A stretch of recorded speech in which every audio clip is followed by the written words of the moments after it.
All right, so we have just concluded our blended sermon series. And you guys, there has been a lot that these sermons have caused us to have to wrestle with and try to unpack and deal with. And so we've asked you throughout this series to send in questions that some of the sermons have brought to mind for you. And thank you so much for doing that. You have, and we appreciate that. And so tonight we get to answer some of those questions. And I'm going to invite up Greg, Sandra, and Kevin. You guys know Greg. Sandra is the director of The Lift, one of our partner ministries here, and we love the work that she's doing and are so excited about the way God is using her. And then we've got Kevin as well, who is another one of our pastors here on staff, and he oversees our discipleship school. And then you've got Greg. So they are going to... It's him.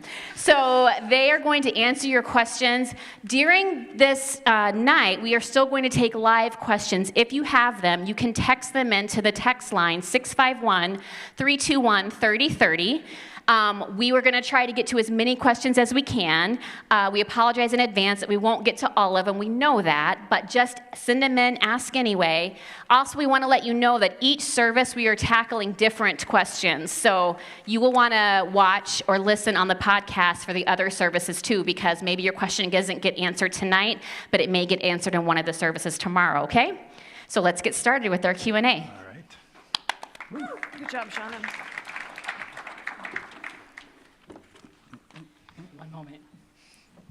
All right, are we ready? Y'all ready? Yes. Do you need to do like any stretching? I need a few minutes to collect myself. I know, I figured you might. Deep breaths? Okay.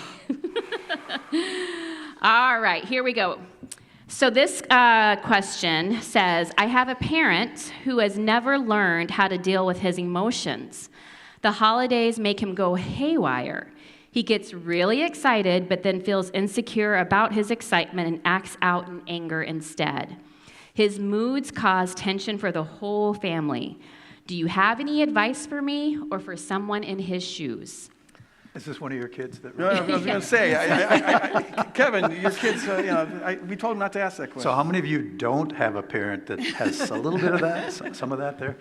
I'll start with this one.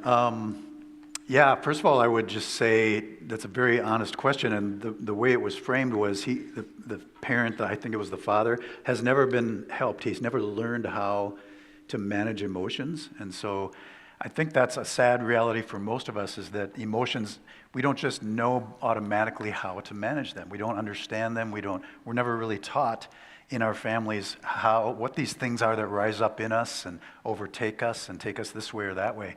So I think it's a real honest struggle for him to not know that if he's never been taught. So for this person who brought the question, I would just say, have compassion, have patience, just have understanding that he hasn't been taught. And then I would say, it's one thing if we expect everything to go really smoothly at holiday gatherings, it's just not going to happen there.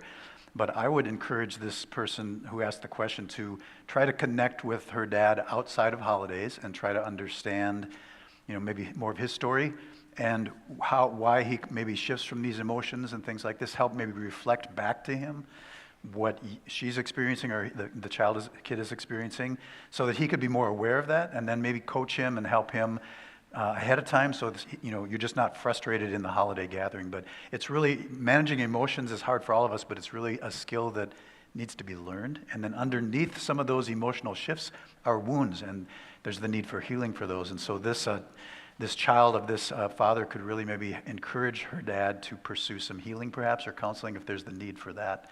I don't know if you guys have other thoughts about that, but... Well, it sounds a little self-promo, but there's a book out there that is really helpful with that. It's called Escaping the Matrix, because it's all about what we're doing in our head. We don't realize it, but all of our emotions are associated with stuff that we're doing in our head, what we're seeing and what we're conjuring up and stuff. And we have much more control over our emotions than we think. You can't wish your emotions to go away. If you got it, you just can't just try hard not to be angry or whatever. That's what people usually think you mean by controlling your emotions. Just stuff it. Just bite your upper lip. But your control over your emotions has to do with the cause of it, and that's the representations that are going on in our head all the time. We do it automatically, so we're not even aware that we do it. But there's ways of getting in touch with that and changing what's going on in your head, which changes your emotions and all that. I have a thought, which is that we can take from this the responsibility that we have as parents, those of us who are parents, to teach our kids how to manage their emotions. So we taught our kids, not perfectly, but about anger management and dealing with expectations and how to resolve a conflict and those kind of things. And you can really set your kids up to not become that, father someday who doesn't know what to do with them. And since I promoted my book, you might want to tell them that you have a book too that's coming out here. Finally. It's not quite on that topic, but okay. She does have a book coming out. Yeah, next, I think in the summer, spring, summer. To be tuned. Yeah.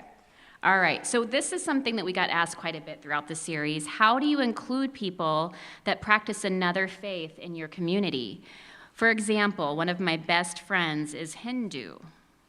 Oh, I got that. I mean, I don't have the Hindu, but I got the answer.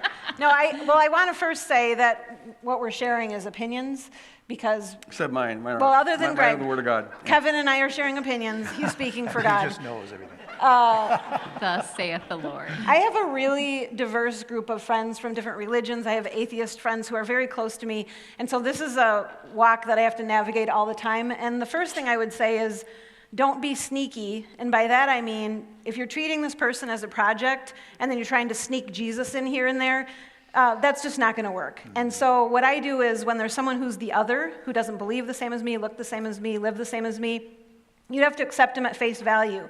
And if they're your friend, then if for the whole rest of your life they don't look like you and act like you, and believe like you, then they're still your friend. Whereas if they're a project, you eventually say, it's not working, and you move on.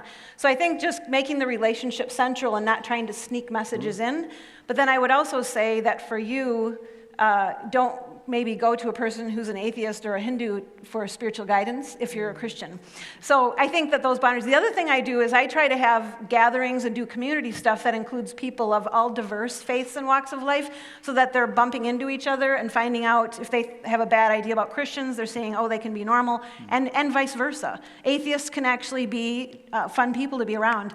So I think it's important to try to integrate as much as possible, and also especially just don't think of them as a project and try to sneak Jesus in. I think it's great to just show honor and respect for other faiths by being curious and wanting to learn and understand more about them. And it's an awesome opportunity just to have conversation about that and just truly be curious and interested. And I know people feel really honored when we care about them and care about what matters to them. And most of my family, from my side of the family, aren't believers in Jesus. And so it's kind of a cross-faith experience every time we get together. But that's just an opportunity, as Sandra has said, for us to model what our faith is about, not push it on others, but just be who we are in Jesus, but show an interest in who they are and what they believe. So, it's like we said in the hospitality series, that hospitality is always reciprocal. If you've got a one-way thing, that's a project. But where there's friendship and genuine acceptance, there's a reciprocity. So, like curiosity, ask. You'll learn some things. And then they might learn some things, and maybe they'll come to the Lord. But it's about the reciprocity. Amen. So throughout this series, we talked about traits that we have inherited from our ancestors, from our family members. So this question is, how can we change traits about us that we inherited from our family? And if so, then isn't it just a learned behavior and not an inherited trait? I got that one. Free will. There you go. Next one. No, look, we inherit both biological things and behavioral things. When we say inherit, we're referring to everything, that the whole package that you got from your family of origins. And the thing is like the biological traits, they may dispose you in a certain direction, but they don't determine you. You always have choice. They may specify the kind of things you're going to struggle with in your life. But they don't determine you. That's a crucial thing. In fact, the more we're learning about biology, what's that called? Epigenetics. Yeah. The more we're learning that, we activate or deactivate, and our environment activates or deactivates the propensities that we have. And so, don't ever buy the lie that you're determined. And the behavioral traits, those are learned behaviors. But the thing is, we're always capable of changing those. Through the transformation of your mind, getting your identity from Christ, all of that. And so, never fall into fatalism. Yeah, what I'd like to add to that is that the free will piece is absolutely true. I think it's one of the most beautiful aspects of the Christian story that shows us we aren't predetermined in every way. We actually do have choice. However, we won't be able to make any choices to change without more self-awareness. So I would encourage any folks that are asking these kind of questions is only to the degree that we become more self-aware of our traits or our behaviors, our habits, our patterns, only as we're aware of those will we have the ability to see, now I can choose not this and I can choose something different, I can learn something different. So a very important skill to learn then would be self-awareness and self-knowledge, learning about ourselves, and others can help us with that too. We can invite others to reflect things back to us to help us be more aware so that then we have more choice to change. Right. Hey, Kevin, I have a story about how my family helps reflect that back. So I have 5 siblings I talked about, and my dad was difficult. And so one of the things we've done for many years is tell each other when we're acting just like Dad. And What a legacy. Love, of course. well, in love, of course. But it's super irritating in the moment. Like, you're more like Dad than any of us. Just like your father. Yeah. But it's actually helpful because there's something very specific there that you can reflect back and say, you know what, I am living out some family traits that are clearly hurting others. Or I don't recommend that approach in families. It's about changing your autopilot, because our brain is wired to do autopilot. Once it learns something, it just goes on automatically. And so what Kevin's saying is it's important to wake up to that, and you can change that. And having friends speaking in your life can help you wake up to that. But yeah, just to not go through life as repeating all the stuff that was done because you haven't changed the autopilot. We have a great follow-up question to that, but first we want to remind you guys about texting any live questions that you have to the text line 651, whatever it is, 321-3030, 651-321-3030. Okay, you guys ready for the follow-up question to that? Sure. So I am adopted, and I don't know anything about my biological parents. So how can I move ahead when I don't know anything about my biological family background and how it may be influencing my life? That's a great question. I'm going to Mr. jump on this Psychologist. one first.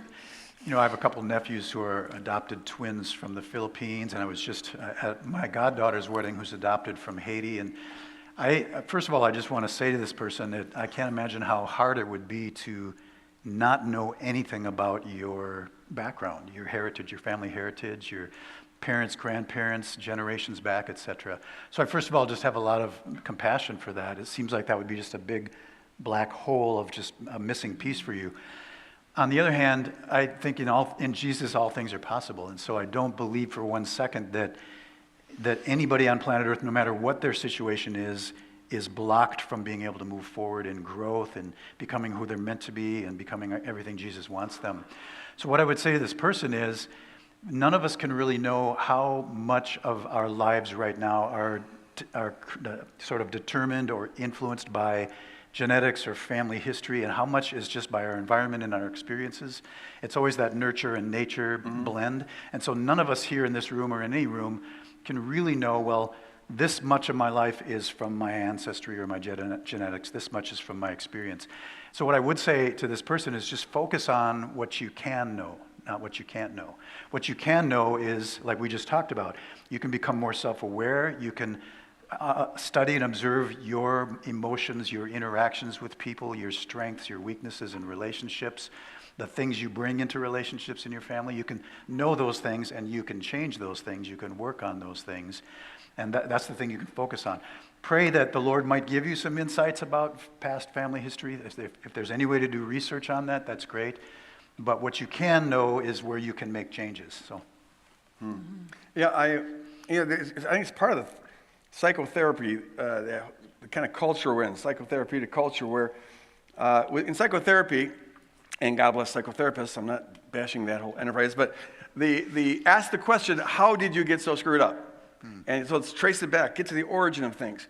There's been a number of studies that have shown that finding out why you're screwed up the particular way you're screwed up is not really the crucial thing. The crucial question to ask is, how are you doing screwed up now?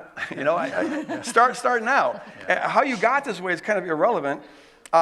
Just ask, like, what is going on in your head right now? And usually in the process of asking that question, you'll find some things about origin, but the healing part is start with what you are. Who cares? I mean, I can see the curiosity in wanting to know that, but I actually know one person who was like 30, in their early 30s, when they did find out who their biological parents were, and they were drugged out, just insane life. And the person said, I'm so glad I didn't know that. because they had already gone in a different direction. And so it can sometimes be a blessing. So if Jesus was about tearing down all of the cultural barriers that kept people from God, why didn't he come as a female?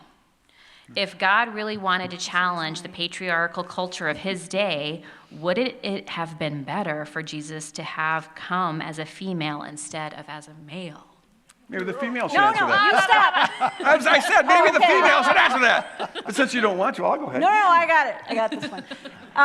Let's wrestle over it. Okay, so we think it's patriarchal today. Some of us we still experience that. Well, that was nothing compared to when Jesus came, when women couldn't testify in court because they didn't know how to tell the truth, and they couldn't have any responsibility. They couldn't speak in church. They were just thought of as the lowest of the low. A man could divorce his wife for burning the toast in the Jewish history. So I think the issue is that Jesus came and he did tear down a lot of walls, but in order for him to do the mission that he was sent for, to become this rabbi, to have disciples, to speak into the power structures of his day, there would be no possibility in the first century then, as a woman, for him to change things, to speak into that, and even to bring the message of Yahweh, because women weren't allowed to speak or be respected or say anything or do anything.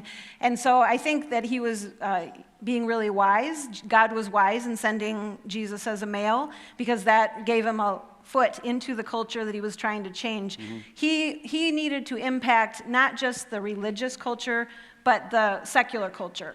So that begs a very interesting question. All right. If Jesus were to come today in this time period. Oh, he would be a female, for sure. Yeah, obviously. I mean, still today, there would be barriers. 2,000 years later, there would still be more barriers for Jesus to come as a female than to come as a male. But we've made a lot of progress, and it's partly because Jesus, he sat down with women, he hung out with prostitutes. When they brought just the woman who was caught in adultery and not the man, he pointed out that there was a problem here because it takes two. So and those are radical things that we can't even enter into today because it's so totally different. He was pushing the envelope the whole really time. pushing it. We don't see it because of the context we're in, but he really was. It'd be like, sort of like a woman who wants to become a missionary in Afghanistan or something, or be a church planter. Good luck getting that off the ground. You're more likely to get killed. And so, yeah. But it wasn't an accommodation then. So what you're saying is an accommodation to the fallen culture, which means it's not an essential thing within God. God right. And I think if he came and didn't ever say anything about this, then he's just perpetuating the culture. Yes. But what he did was he came in and inched and pushed and shoved and challenged. And so I think that's what, that was wise. God was wise, imagine that. Great question. Great question. All right, so this question is, I grew up as a Catholic, including 9 years of parochial school. I didn't connect to Jesus during those years, and I never heard the idea of being in a covenant relationship with him, as Woodland Hills emphasizes. I noticed that many family and friends of mine with a similar background have thrown Jesus out with the religious bathwater. They've rejected it altogether. Do you have any recommendations for my sweet dad who has recently accepted Jesus but continues to feel more comfortable praying to Mary? Mary. Sounds like a me question. You kind of talked about that quite a bit. Well, it sounds like there's two different issues. The first part is saying they throw out the baby with the religious bathwater, but her father doesn't. So there's two different... The fact that her father doesn't is a positive thing, and I'd be very careful about, if he's a new Christian, diving in and just saying, oh, no, that's not biblical. It's not biblical to pray to anyone other than Jesus Christ. But God works with us in processes. And he works with us by becoming one of us. He's incarnational. And so before I would ever try to correct a new Christian's theology or anyone's theology, you should ask a lot of questions. Like, why is this important to this person? And I think I might know the answer. It might be that the person's prays to Mary for the same reason I was so into Mary as a kid. It's meeting a profound need in my life. And what I know is that even though I was praying wrong, God met me there. Right. And it provided wonderful healing. And so with this person, I wouldn't rush it. I wouldn't push it too hard. There may come a time where it becomes a topic.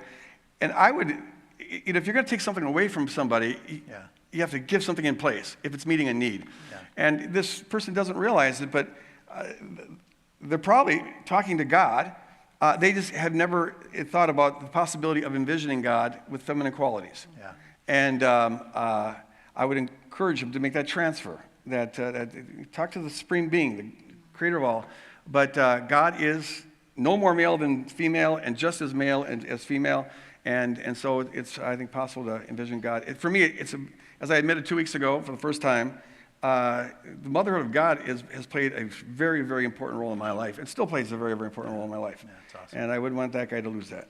Yeah, and I'd like to just add to that. I don't think God is concerned about technicalities. I think, man looks at outward appearances, God looks at the heart. And so if that's the best, we grew up Catholic, and so, we grew up praying the rosary, which is Hail Mary, Holy Mary, Our Fathers, and you don't really know what you're saying, but I remember my heart trying to reach out to God, even though I didn't, these prayers didn't mean anything to me. Right. I remember walking, after I became a believer, I'd walk by my dad's bedroom early in the morning. He'd be kneeling at his bedside praying the rosary. Mm-hmm. And I just was so impressed with his devotion to pray. And it's like the Lord showed me I'm listening to him, because every morning before he went to work, he would kneel by his bed and pray the rosary. And his heart was trying to get up to wherever God was. And he thought he had to go through these intermediate kinds of things. And I think God accepts that. He accommodates us where we're at. Absolutely. I think part of discipleship is us helping people grow and learn develop in their understanding of who God is and how to have an intimate relationship and connection with God through Jesus. But you start where people are at. Absolutely. And God's okay with where anybody's at. So I think that's the point that you made about God meeting you where you were. Mm-hmm. We have to remember, as humans and as the person who wrote this question, we need to meet people where they are. If God's willing to do that, then certainly we can meet people. Yes. So the same way that God's not slamming down on this dude saying, you're praying to the wrong person, we don't need to be that voice. No. Yeah. Enter with them where they are. Yeah, I think some Christians are afraid of that, especially the more conservative Christians, because what they hear is, all truth is relative, or everyone can do their own thing, or and we're not all saying that. Nope. It's just that the truth is truth, but God is gracious and loving and kind, and he's a stooping God who meets you where you're at. Yeah. And so it's not truth that bends, it's God. Yeah, that's awesome. Amen. You've talked a bit about generational sin, but how can we break it? Though we are harmed by the generational sin of our families, we too harm others through our brokenness. Is there a question? I pass. You don't get to This would be Is there Kevin. a question in there? Read it again. Okay. I missed the question. All right. You've talked a bit about generational sin, but how can we break it? Oh. Though we are harmed by the generational sin of our families, we too harm others through our brokenness. Yeah, great. Anybody want to grab that one? I think it would be you. So the first thing I'll say is, What is generational sin? yeah, just the idea that I believe generational sin to be is my own brokenness and fallenness that I act out and live out that then bumps into others and maybe breaks them in some way. And certainly that's going to happen to those who are closest to me, like my wife and children. They live in my house. And so to whatever degree I'm broken, my children are going to be broken by some of my brokenness. And then that's unfortunately going to pass on, ripple effect, domino effect to them. And so there's really no way to completely undo that or prevent that, because we will all be broken until Jesus returns and sets everything right. However, we can reduce that, and the way to reduce it is for us to pursue healing, to look at our lives and face ourselves in the mirror and say, what are my broken, sharp edges that people get cut and hurt by? How can I own those things? How can I pursue healing and maturity in those areas? So pursuing healing, pursuing discipleship, becoming more aware then of as I'm interacting with people, how can I protect them from my own brokenness? There's a beautiful prayer in Psalm 139 where the psalmist says, search my heart and show me my heart, O God, and show me my ways of pain. In the Hebrew, it's literally, show me my ways of pain, my broken edges. Show me the sharp pain edges in my life that tend to cut others and hurt others so that I can now protect them from my brokenness. So I think that's the only way. We can't, eliminate the generational domino effect. We can certainly pursue healing. We can apologize to the degree that we're affecting others negatively, but we can't eliminate it. That's what I'd say. I think living open in your family, so in the same way that, was it the psalmist said, Psalm 139. yeah, show me my broken edges, I think we need to say to our spouses and children and others around us, reflect that, not in a cruel way, you're just like your father, but in a way that says, it hurts me when you say that, or that tone of voice does this to me. I think that's where we're going to get really helpful feedback, if we're willing to be that self-aware. Kevin, I've been curious about this. Every so often I get a question about like, some people believe that there's like spiritual inheritance or a generational like possession or something, and you have to break curses and things like that. What's your opinion about that? Well, you're the spiritual warfare guru. Okay. I'm So just curious. I recognize that, and I know that some people refer to certain passages in the Old Testament that talked about the sins of the fathers being passed on to second, third generations, etc. I tend to look at that because it doesn't say in any of those passages, it doesn't make any reference to demons or spiritual powers or principalities. It seems to be the thing I was just talking about, that domino effect of our own fallenness that just passes on because of proximity. However, we believe here that there are demons and principalities and powers to the degree that I'm allowing myself to be influenced by any of those, and they are then resulting in patterns that affect those around me. That's certainly going to be a spiritual dimension to the passing on of a generational kind of sin. Sure. And then it wouldn't be out of the question to say that any spiritual powers that I've invited into my life, that those themselves might be able to pass on to my children. I don't know how that works. None of us can know how that works.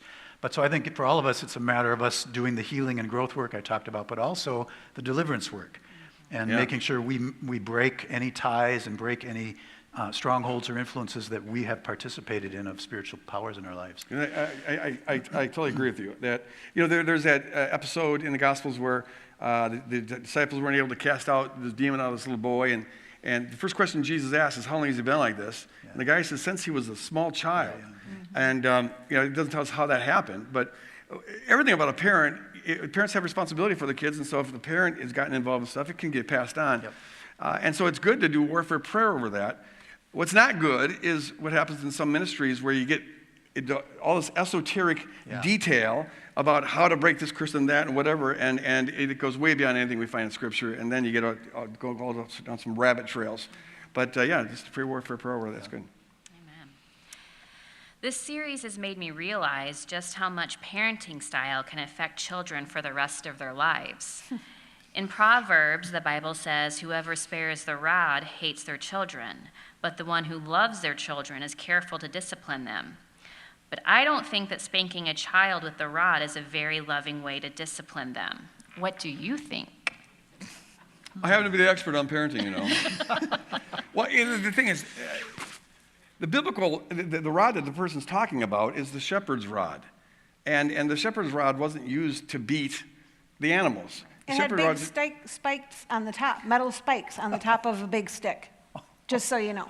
To spike the No, that's just what it had on it. They used it for other ways to clear brush and stuff like that. Yeah. So it's not something you'd probably hit a person with. So they weren't, or you just guide. You just guide. It's just like, so it's similar saying, if you don't guide your children, you're bringing a curse on them. And they need discipline and to have boundaries and stuff, but it doesn't suggest beating. But even if it was the rod, if it was a rod for beating, which it's not, but if it was, because some people just insist. The Old Testament also says, stone your child if they're lazy or drunkard or, and you got to do some enculturation here. There's a progressive revelation. And and God accommodates that. And so either way, I don't think that verse can be used to justify spanking. Now, we don't have a doctrine here about how to treat children, so I'll give you my opinion. In my own opinion, inflicting pain on a child when they've done something wrong is a subtle way of teaching them that violence is a solution to problems. The way to solve problems is by hitting, and that can have ramifications. I recommend parents use other forms. Not that I judge you if you do spank a little bit lightly, but... There's some research that actually shows that using corporal punishment or spanking to reduce antisocial behavior actually increases antisocial behavior. That's from the academic side. And that explains me a lot, doesn't it, Sandy? It does. That's what you were getting at. I hear you. Fine. Case in point. Yes. She had to explain it. To improve a relationship with a family member, do I need to ask them to address the long-standing hurts and conflicts, or do I just choose to restart the relationship from my end? I think you don't want to build something on a pile of garbage. So I would always advocate as much as possible going and cleaning up what was there, speaking the truth in love, listening in love, and then starting with a clean slate. Because it seems like anytime you start building something on a really insecure foundation, the cracks start coming and it eventually leaks out. I think this has a lot to do with that question or point about reconciliation and what the nature of it is. Yeah. And I think Greg said this many times, but forgiveness is unilateral, unconditional. We extend that to the other person. They could be dead, they could be unrepentant. It's us releasing the bitterness and us releasing them of debt towards us. But reconciliation, which is what's talked about here, is the rebuilding and the healing and the growing of a relationship. And that can only really be done if there are two willing partners. And so I feel like if the other partner is a willing partner in walking back through those things, that would be awesome. That would be very awesome. You have to take it at the pace that both partners would be willing and able to handle. But I think if the other partner isn't really willing to do that, we're not talking about reconciliation here. We're talking about what kind of a relationship can you have with a person who's not wanting to change, they're not wanting to acknowledge things. You still can have a relationship with them. It's probably not the relationship you want, so you're going to have to settle for less than acknowledgments of wrongdoing or apologies or things like this. But you still you can still forgive, and you can still let go, and you can still cultivate from your side a better relationship. It's not going to be the one you want, though. It takes two. So, I think. Go ahead. Ladies first. Oh, am I lady? I think one of the things that you have to realize is that once you make the decision to say it all, if both parties are willing, and to clean it up, then you have to be committed to then it's done. Yes. Like this is the issue with forgiveness all the time is you do the forgiveness and then you do the reconciliation and then you have to still get those digs in all over the place and you got to be done with that. Like once you've decided, that's why saying the last 10% is really important. And by that I mean when we're resolving conflict, we want to say 90% of it and then it's like, oh, this part's too hard, so I'm not going to say it. That's the thing that's going to poke you down the road. And so you've really got to say it all and then put it to rest and be done with it. Yeah, that's good. Very good. Sometimes it's a little more complex in Well, that. of course it is. Everything's complicated. Because you can believe that you're done with it, but then another layer comes up. So the other Right. person has to be willing to say, okay, let's revisit this.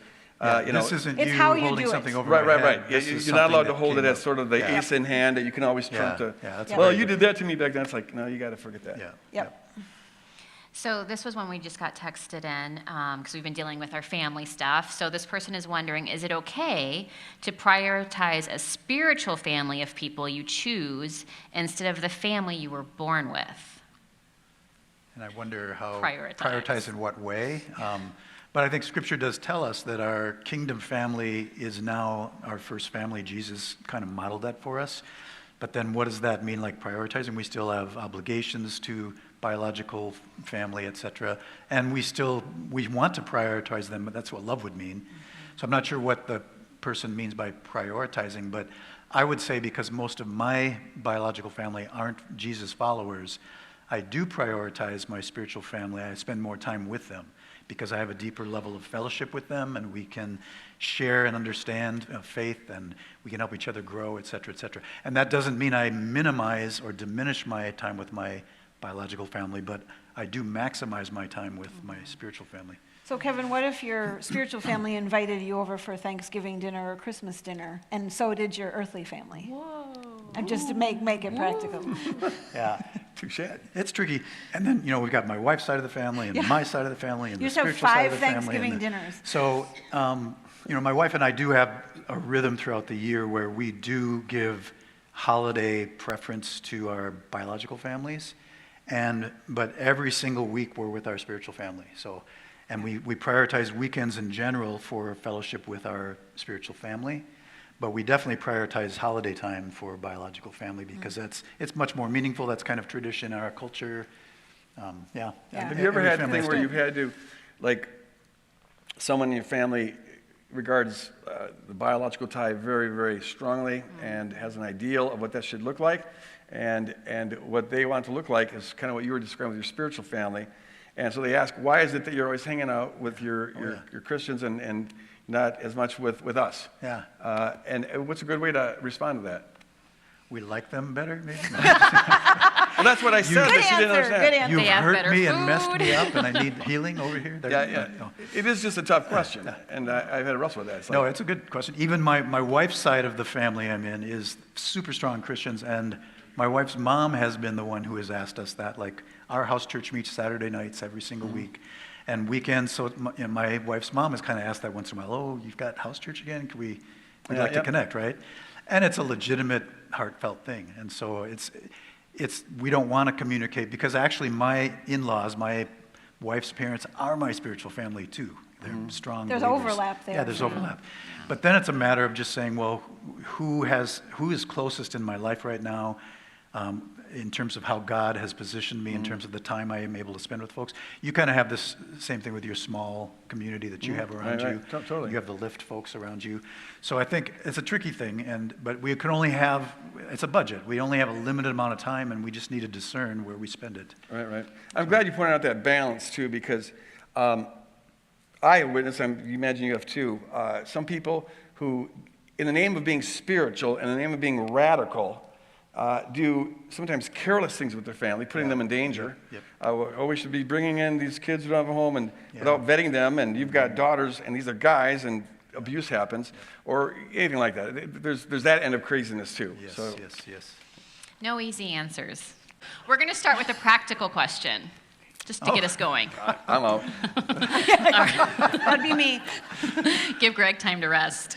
Okay, I have a very practical question. This past year, a major family secret came out that has affected many relationships among my siblings and our respective spouses and children. It involves a serious betrayal and lots of hurt. Some members of the family won't talk to each other now. We will all be getting together for Christmas this year at my parents' home. What can I do as a kingdom person to help make this very difficult situation at least a little better? I'm going to jump on that one. That's a Kevin question. Yeah, because, largely I just can relate to that experience. The family, the man that led me to Jesus decades ago, I just found out his family is scattered out east, and they had a similar thing where something came out this past year, secret issue. The family is splintered and divided, and I've kind of been brought into that as well, and I consider them my family. So yeah, that's really painful. I'm not sure exactly what their situation is, but the main thing I would say is the person who wrote or asked the question seems to be in the middle of this, and it seems like certain people aren't talking to each other because of pain and because of this betrayal. Jesus calls us as Jesus followers to be peacemakers and to do whatever we can to not just take sides on issues or be played by or play out the conflicts in our families or our friendships or our communities. So I would just encourage this person to do their own processing about whatever the betrayal is, try to get compassionate understanding about whatever happened, but be the person who at these gatherings is not taking sides, but is initiating and trying to reach out to each person in just some kind of loving way to keep the lines of communication open. Other people might look at that as you taking sides, but it's not really taking sides, it's being a peacemaker. If you're trying to be a loving Jesus presence to each person in all those situations, I think that's what he calls us to do. And then just working on her own or his own, whoever the questioner was, issues outside of the gathering. I think coming into our family gatherings, we need to be able to make sure that we have been doing the work with Jesus towards forgiveness and processing our own pain so that we can come into our gatherings differently. So.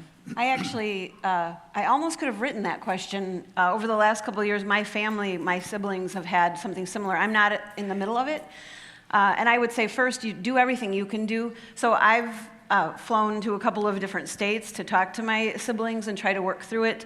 And so do what you can do, but you can't fix it. So you take the steps, you follow Jesus, you pray about it, but recognize that ultimately the healing doesn't come from you.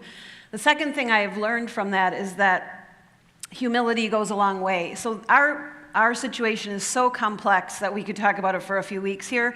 And so I don't know everything. that happened, and I don't know the full history. And so approach it with humility, just recognizing that you're not going to have all the answers because you don't have all the information. And ultimately, it's going to have to be the work of the Holy Spirit that's going to bring healing. And I don't want to be inhibiting that by being arrogant and bossing people and thinking that it's my job to fix. So it's a hard place to stand in the middle of those when you're not one of the people directly involved. But that's where we're called to stand as people of Christ.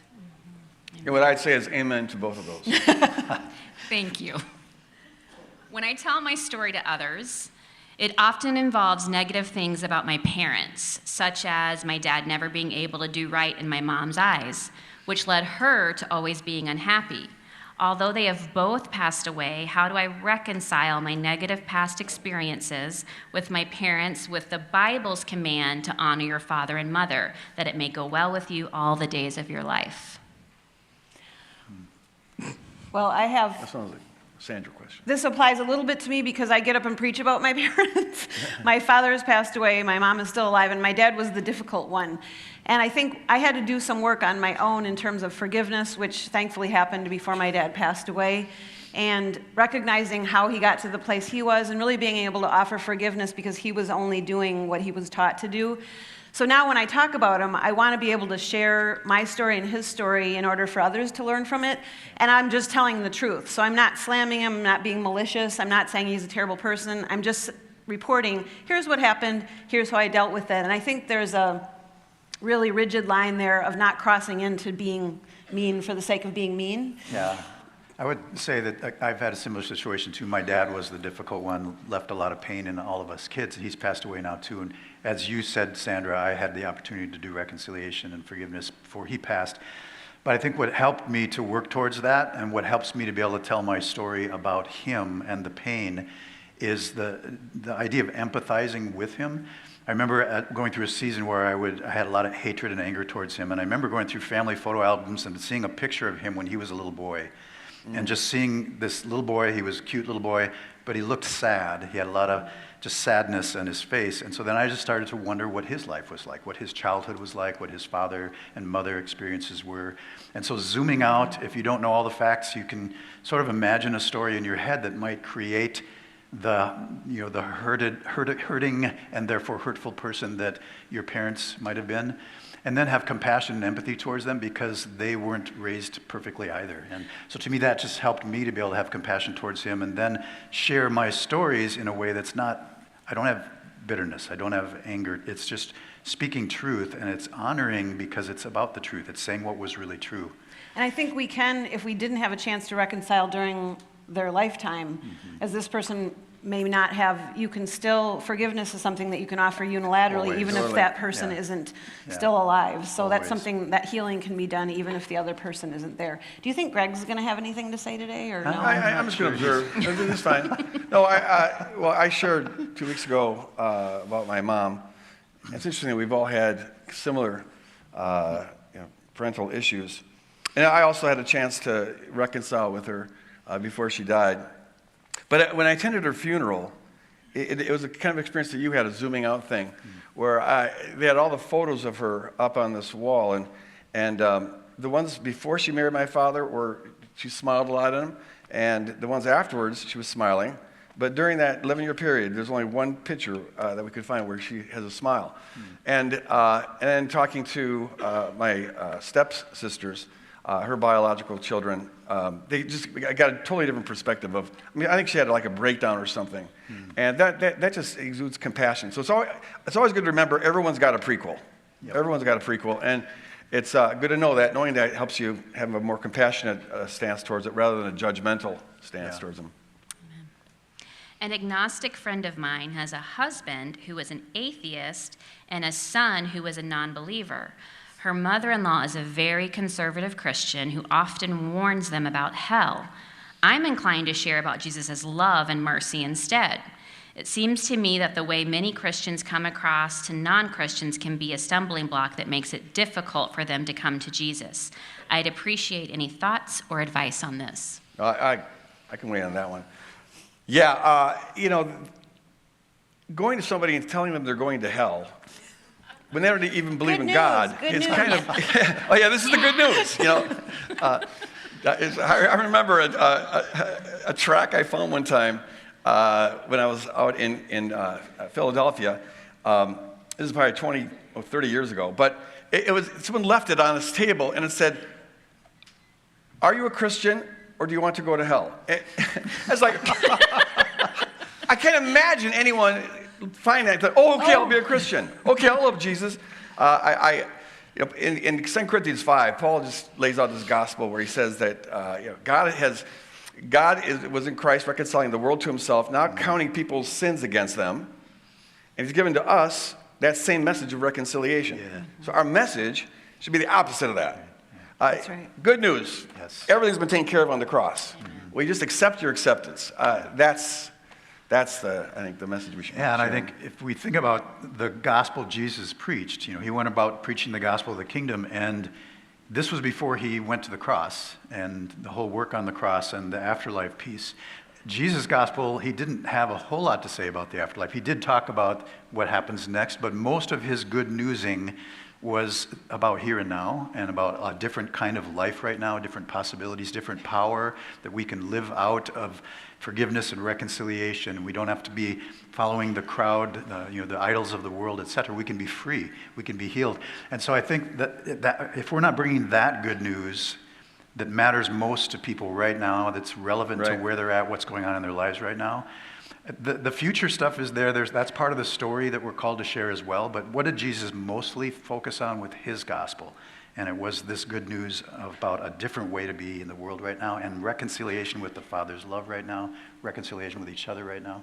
I think on a practical level, in terms of dealing with people who believe differently, who are atheists, we enter into the conversation all centered around love, and we don't force anything on them. And what we do is establish a healthy relationship so that when inevitably they have a struggle in their life, you're going to be a person they come to. And if you've spent the last years warning them about the perils of hell, then when they're in a struggle and more open to issues of faith, then you're not going to be the person they come to, I promise. Right, totally. Yeah, I've heard it said, I don't know if you guys ever heard this, but the claim that Jesus talked about hell more than anything else. And that's just wrong. No, it's not even true. I will say Jesus talked about money more than anything else, and that's wrong too. I don't know why people come up with these kind of things, but he did. He talked about Gehenna, which was the dump outside of Jerusalem, and what he's saying there is to reject God, to go down that way of life. You're missing out what it is to be human. What gets thrown into Gehenna is what used to be something. It's no longer fit to be in the land of the inhabitable, the land of the living. But even the times he does talk about hell, it's important to remember that he's talking to fellow Jews, and they all share this presupposition. He's not giving them any information they don't already believe. Right. It's always important to have when you communicate with somebody, to talk according to their presuppositions, not your own. Yeah. So like Paul, when he was talking to Jews, he would quote the Bible because they believe the Bible. But when he's talking to the Greek philosophers in Acts 17, he quotes Greek philosophers because they don't believe the Bible, so why would you be quoting the Bible to them? It just doesn't go anywhere. So always remember, be asking the questions, what is their presuppositions? What's their worldview? And try to match that. Yeah, that's good. We've had a question that was texted in. It says, I don't want my kids to be bitter toward a family member just because I have a negative past with them. How do I talk to my kids in a positive way about relatives with whom I have a difficult relationship? That's a good question. What's the next one? We're going to answer this one first. I'll start on that one just to get it going. Again, I would say for a lot of these questions and a lot of our family issues, the place that I think is the most important for us to start is to deal with our own pain and bitterness, and to do that private sort of heart work outside of interactions with folks. So we're doing that before we come together with others. So, my kids have heard me talk about my dad, my experiences with my dad. He's passed away now. But I've done a lot of my own work of healing and et cetera, et cetera. And if new things come up where there's anger or hurt or rawness, I'm not going to bring it to them. Right. I'm going to bring it to Jesus. I'm going to maybe bring it to my wife and process things like that with her. And then I'm going to be very careful about what I say to who. And so if I'm talking with my kids and there is a tough relationship I have in my family, it'd be really important for me not to dishonor the family member or harm my children by passing on, that bitterness and that anger.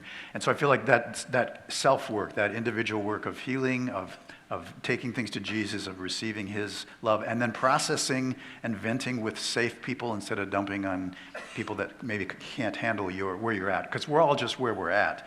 And it's good to be honest about those things, but we need to be wise and careful about who we share what with and when. And I think it's great to protect our kids or other vulnerable people from our bitterness. Yeah, and the ages of our kids matter. So when your child is 3, you're not like, Grandpa's really mean, or isn't Grandma horrible? I mean, they'll figure it out eventually on their own if it's there. But I think we honor our parents by the way we speak to them with our kids. And then, like with my kids when they were teens and we would go on vacation and my dad was there, they were like, what is his deal? And then again, we help them enter into our own healing journey, which is, Grandpa wasn't raised with this or that, or didn't experience this or that, and so we're just going to give him space. But I think just never trash your relatives to your children, no matter the age, really. But they're going to figure it out, and so then you got to be there as sort of the correct voice. And it's really a great opportunity, if you're capable of it, to model love. We're called to love our enemies, our worst enemies, and that would certainly include grouchy or mean family members. And so while there's times you don't want to be enabling or be a doormat or whatever, sometimes you have to stand up to them, but to always be doing it in love and to be talking with their kids, whatever they can observe. It's a good teaching opportunity.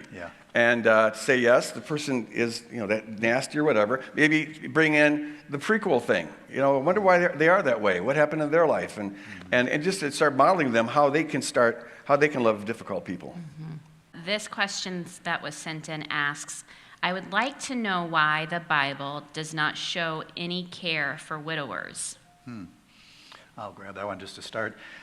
It is interesting. I don't think I can think of any passage anywhere where widowers are specifically addressed or given comfort. And in the New Testament, as well as the Old Testament, widows are addressed. And the first thing I want to say is that God cares about every single human being's suffering and pain, everyone. So if you're a widow and you've lost a husband, he loves you, he wants to comfort you, he's close to you. If you're a widower, it's the same thing. He feels the pain of your loss. He feels it deeply. He's the only being in the universe that has the omniscience to be able to fully know what you're going through and to actually care about it and to feel it. And the same thing if you lost sons or daughters or brothers or sisters, anything. So we know from Jesus, the character of Jesus, that God has incredible compassion towards widows, widowers, anybody who's in pain or has lost any loved ones. I think the reason that the Scripture specifically addresses widows, concern for widows, both in the Old Testament and in the New Testament, is that widows, unlike widowers, were in a uniquely vulnerable economic and social position. So men, if they lost a wife, they could get remarried. Sometimes they had multiple wives. They were the economic heads of their household. They could earn a living. So their life would pretty much go on. They certainly would have pain of losing their wife, their loved one, but it wouldn't upset and jeopardize their whole life. And whereas widows would lose their economic, if they lost their husband, they lost everything, potentially. And so they could just be cast aside and there's no safety net for them, especially if they didn't have children or if somebody else didn't marry them. And so I think the Bible is consistently pointing out, well, we need to care for the ones who are most vulnerable, who are most jeopardized by economic realities. And I think the widows were one of those. It's not so much in our case in our day, but even go back 100 years in our culture, and widows would have been in much more of a vulnerable position than widowers economically, socially, etc. It just shows how much Scripture needs to be applied to the times that we're living in. Because when we say widows would have struggled, like homelessness, no food, no money, no source of income, like literally. Begging and prostitution are the two options. This loops in a little bit to the previous question in that, I've often counseled people who either have lost their husband or are in terrible marriages, to let the pain that you're going through drive you closer to your heavenly spouse. So this goes to the question of the spouse thing. But I have never counseled a husband along those lines. Let that drive you closer to your heavenly spouse. But I think It should. I think as of now, I'm going to start doing that. I mean, because that's what I do. I mean, so I think in that way, you can conceive of God as your spouse. Yeah. He learned something new today. So. Yeah. Always learn. We've gotten some really good try questions sometime. texted in, and so we're going to tackle a couple of those. Okay. All right. I was raised in a Christian home with parents that served as elders, deacons, teachers, and leaders, but the dysfunction was extreme. My sister molested me, and now I take care of a mother with Alzheimer's who emotionally abused me. She has treated me poorly for years and is now living with us, and her disease has caused her to be extremely horrible to me, my husband, and my children. I'm struggling with boundaries and forgiveness. Wow. Yeah, that's heavy. That sounds like a Kevin question to me. Yeah, I'm definitely thinking, I'm Kevin, just- the Lord told me I'm getting a that you sense would- here. Yes, Lord. Yeah, Okay. I'm going to Oh, sound like thank a the Lord. broken record, but No, that is- first of all, whoever this person is, that's super, super heavy from every possible angle. I mean, I'm just know it. picturing, for me, my biggest resource in working through issues since I came to Christ at age 19 has been going to Papa, going to Jesus, going to the Spirit, embracing that. But I wasn't raised in a family where my parents were leaders in the church. And so to be raised in a family where your parents were leaders in the church and you were abused in this way, or your family kind of wrecked you in this way. I would applaud this person for still for being a believer. absolutely. I mean, really. It's People have left the remarkable. church for a lot less. And so I imagine there's an extra layer. That would have been painful enough just to sort through, but there's an extra layer of, can I really go to God? Can I really trust God?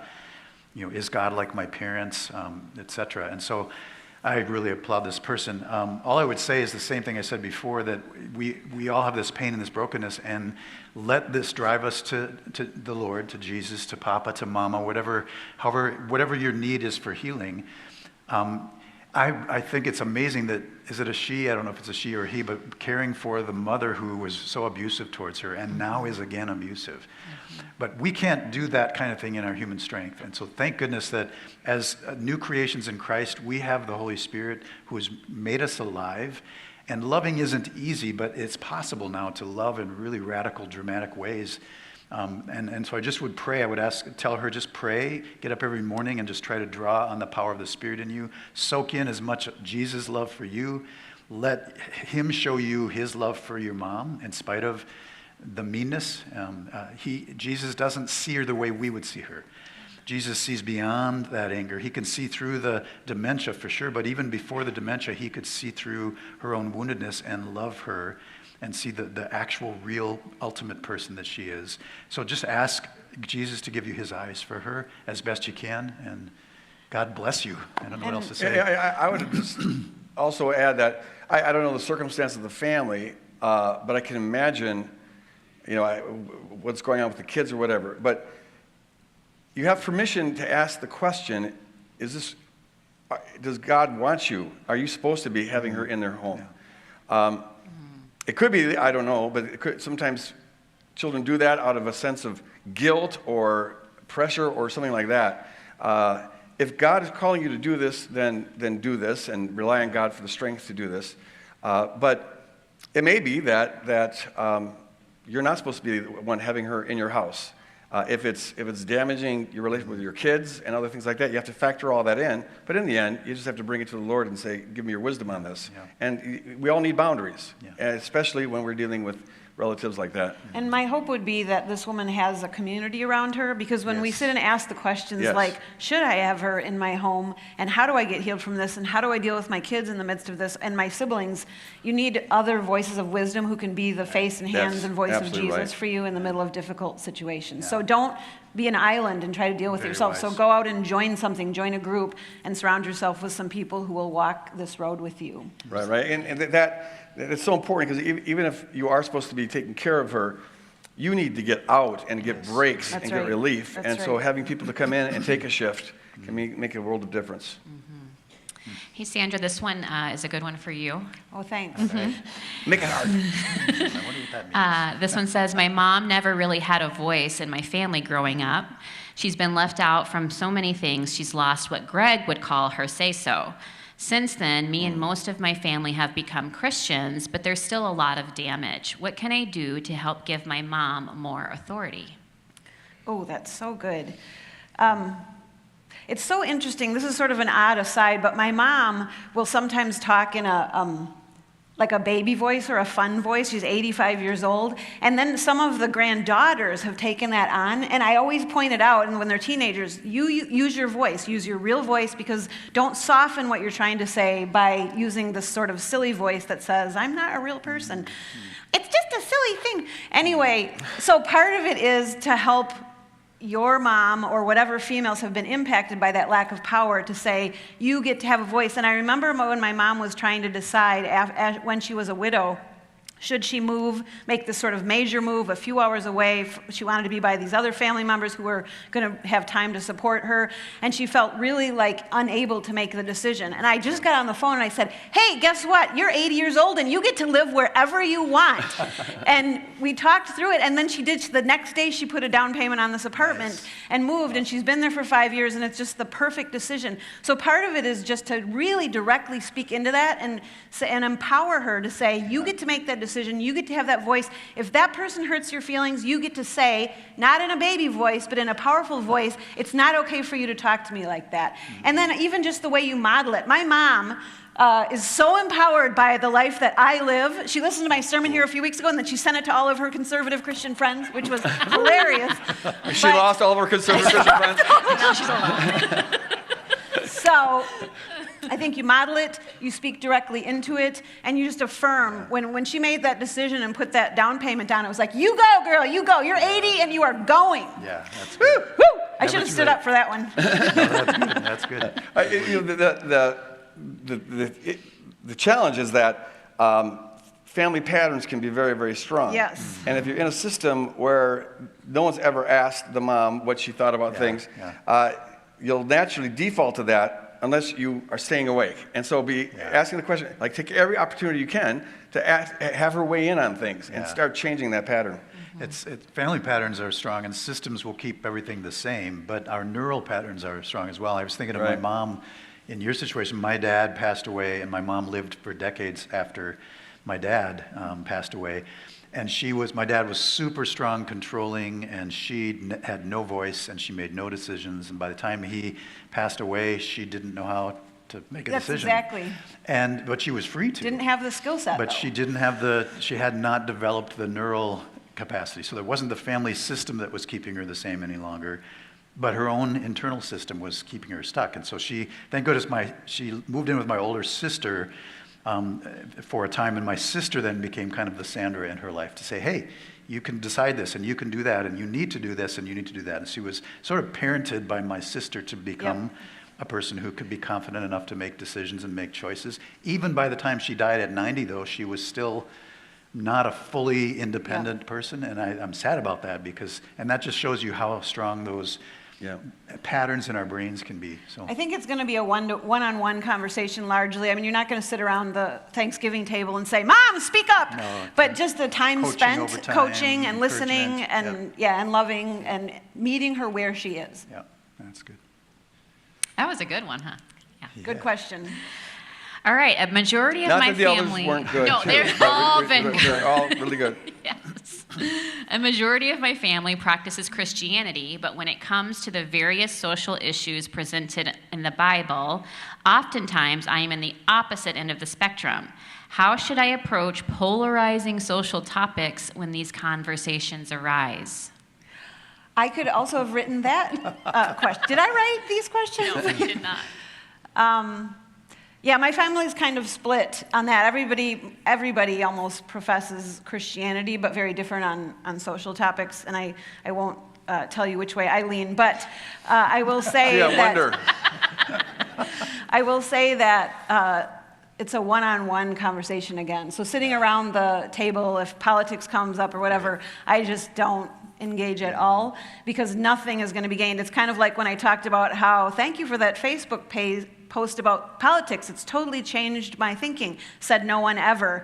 So that's not the place to do it. But sitting down one-on-one and saying, I work with people who are under-resourced, and I work with people who are non-white, and so I'm super sensitive, and I feel like I'm an advocate for them. You can't be an advocate probably to your whole family at the same time, but you can sit down and say that thing that you said or posted or did really hurts the people who are in my life and who I care about. And I think an important thing is to say I statements. I was really hurt by that. Not, you said a horrible thing and you're a horrible person and you wrecked the lives of my neighbors is not going to be helpful, but to say I was deeply hurt by that statement that you made. And I think the key principle there is that those are one-on-one conversations. How about this I statement? I think that's the stupidest position anybody could ever have on a particular, I'm just kidding. Yeah, that's a good point. Point taken. I think the thing that makes it so polarizing, I think, often is instead of, is because you immediately right from the start of these conversations, we're camped out in our particular positions, and then we're either trying to convince the other or defend our position. I think what really is awesome is that we can be curious and we can inquire, we can really truly want, if we love our family members or friends and they're really different from us, it's like a different culture. I think it's fascinating to study and learn different cultures. And why do people think this way, and what are they seeing that I'm not seeing, and why is this thing important to them? And there's a whole world of interestingness underneath the surface that if we are just curious, we can just inquire and we can have a conversation. And it won't be polarizing then, because we're expressing interest, curiosity that helps them feel dignified, it helps them feel like they're heard, the values that are deeper than the different political positions are what really matter to them, and we're trying to get to those values, and then we can say, oh yeah, I understand that. And so I feel like that's something we don't do much of. We haven't learned how to be curious and dig deep and find the place of what's really the important stuff down there. What makes this thing tick for this person? And I think people love that when you discover that. It's very important. You can only do that if you're not getting your life and worth and significance from being right. Yeah. Right. Yep. Right, so if you're getting all your life from Christ, you don't need to prove yourself or be right, and that frees you to be able to be curious and ask questions. Oh, why would you think that? And, you have to just know your family system. Like Sandra's, the wise thing is just stay out of it, be quiet. But there's one family I know where it goes to Woodland Hills Church, but their relatives all don't, and they have a very conservative orientation, and they would be having these knockdown, drag-out fights over politics, but also over theology. And with that, I'll just add this. It's always important to remember that once your amygdala is triggered, your prefrontal lobe cortex, which does all your thinking, all your reasoning, it's shut down. You think it's working, but it's not. For 20 minutes. And so nothing of any value will happen when you're speaking out of the amygdala. So that, once you're triggered, just opt out and quit. But this family, they sat down with their Christian relatives, and they all said, look, we're all Christians here. We should be able to talk about this in a calm and loving way, because we all agree that love is more important than being right. So how about when we talk about this, let's do it as an exercise of love. Like, make this, the main goal here is just to stay loving and calm, and the debate's incidental. And so you just knock it down a little priority, put love above it. Yeah. If they agree to that, well, they've learned that they can have conversations. Now, there's times when they still get triggered, but it's been much more successful than it ever used to be. Yeah. All right, so we've been talking about the holidays coming up. And this question says, holidays often bring up a grab bag of emotions for my family. As a harmonizer, I'm often absorbing the shockwaves. As a kingdom-minded person, how do I remain empathetic but also keep safe boundaries? That's Kevin. Well, no. Excuse we'll me. Just pass the hot potato. I think you should talk about harmonizer, and I'll talk about boundaries. Go ahead.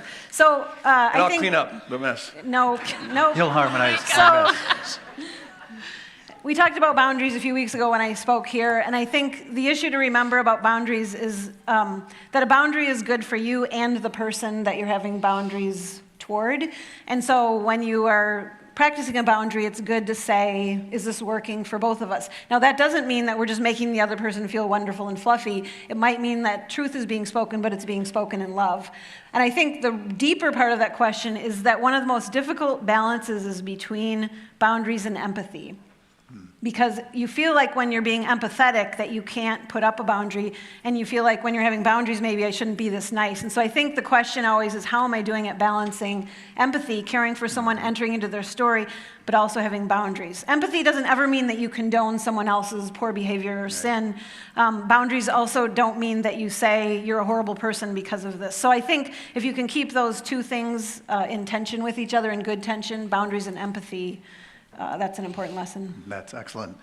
Yeah, the harmonizer piece. So how many of you would say you're a harmonizer? You can relate to that, and any conflict causes tension, and it's Can't we just get along? stressful, and then if you're a harmonizer, that makes you very uncomfortable, and you want to fix it and make everything better, and it's just not really going to be possible in the midst of like a holiday gathering or a family gathering in the moment.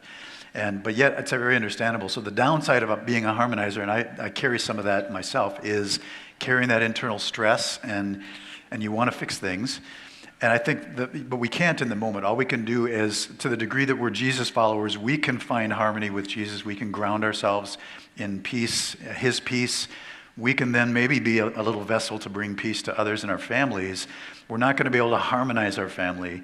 But if we can stay in harmony with Jesus, and then we can bring some peace to various situations, be peacemakers in our family situation, that's great. But we know that there's no way to fix the system in just one gathering. So I would just say, over time, you're going to try and do the best to bring healing into your own life, and then allow that healing to flow through you to your family, and allow that peacemaking to come out in your family settings. And I think harmonizers sort of naturally carry with them, like into a family gathering, this expectation that there's going to be harmony, or the desire or the wish. And I think you hope for it so much.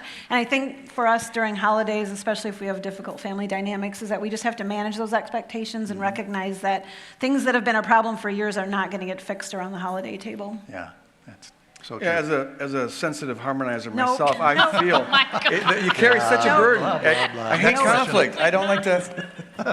Absolutely not. All right, fine. All right.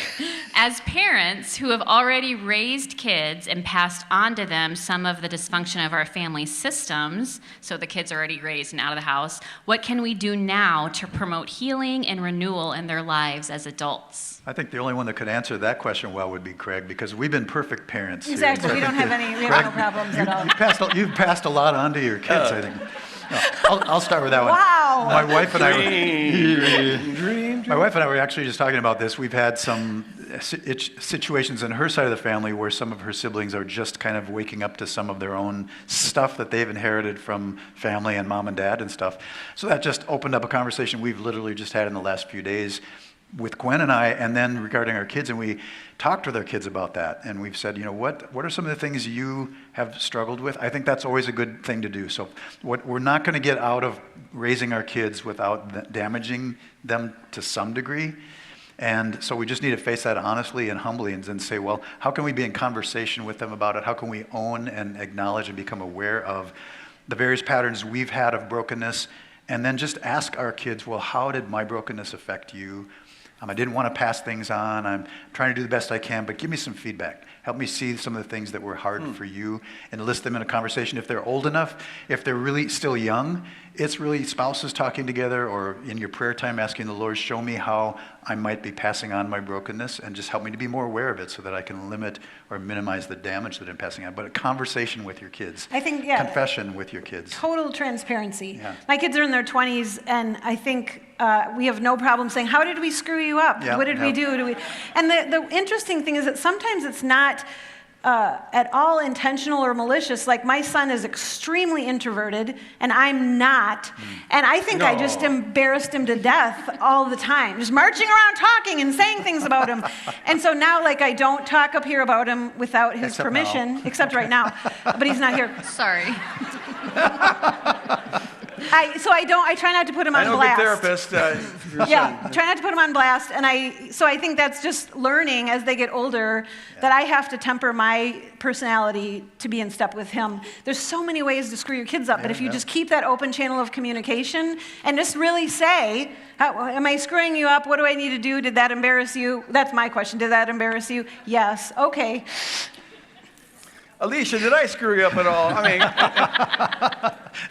Not now. I'm glad we've got people up here who are like into relationships and family and all that stuff. That's so good. Do you have any metaphysical questions on there? I feel like a duck out of water here. All right, Greg. We'll take care of you right now. Give me How some about that? Heidegger or something. All right. Here we go. Sartre, cool. Okay, Greg, this is for you. Now, you did talk in one of your sermons about the power that can come from being in a thin place spiritually. Okay? Can you say more about that, what that is, what it is, how can one get to such a place? Oh, okay, so thin places, the concept actually goes back to Celtic Christianity in the 5th and 6th century, and it just refers to places where people sense that the normal gap, and this is metaphorical talk here, but the normal gap between heaven and earth, the distance, is thinner than it usually is. And so you're more spiritually sensitive, you get more revelation and things like that. And there's classic, like, thin places all around the globe that people say, this is, a wonderful place to go and you encounter God or whatever. I'm always suspicious of that kind of thing. If it works fine, but whenever, it'd be so easy to have a group think. Like, some people, one of the classic thin places is a Church of the Holy Sepulchre. And I visited that, and I was just appalled by it. It's just so ornate, and it was just... So it was a thick place for me, not a thin place.